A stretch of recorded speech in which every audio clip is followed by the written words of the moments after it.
مسئلہ آخر ہے کیا ہے؟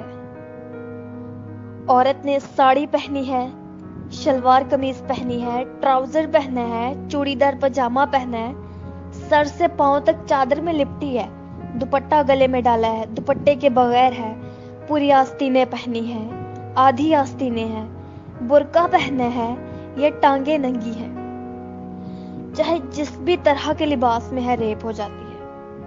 عورت چاہے 3 سال کی بچی ہے، 4 سال کی اسکول جانے والی ہے، 8 سال کی قرآن پاک پڑھنے جانے والی، 14 سال کی بلوغت میں قدم رکھنے والی، 20 سال کی جوان، 40 سال کی، 50 سال کی بزرگ، 70 سال کی برگزیدہ یا پھر قبر میں لیٹی ہوئی ریپ کر دی جاتی ہے۔ عورت کا مذہب اسلام ہو، سکھ ہو، عیسائیت ہو، یہودیت ہو، جین مت ہو، بدھ ہو، چاہے وہ کسی بھی مذہب سے منسلک ہو، فرقے سے ہو یا ان سب سے ناتعلق رکھتی ہو، اس کو ریپ کر دیا جاتا ہے۔ کالی ہو، گوری ہو، سانولی ہو، موٹی ہو، پتلی ہو، چھوٹی ہو یا لمبی ہو، اپاہج ہو، اس کا ریپ ہونے کی خبریں آتی ہیں۔ مسئلہ اگر لباس، عمر، مذہب، رنگ، سائز کا نہیں تو پھر مسئلہ ہے کیا؟ کیا مسئلہ ہے؟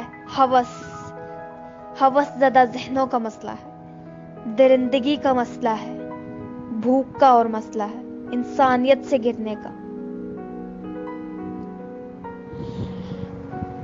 ہینگ دا ریپسٹ، قرآن کے مطابق سزا دو، دیکھتا ہوں کون جرم کرتا ہے، لٹکانا پڑے گا اور کوئی راستہ نہیں۔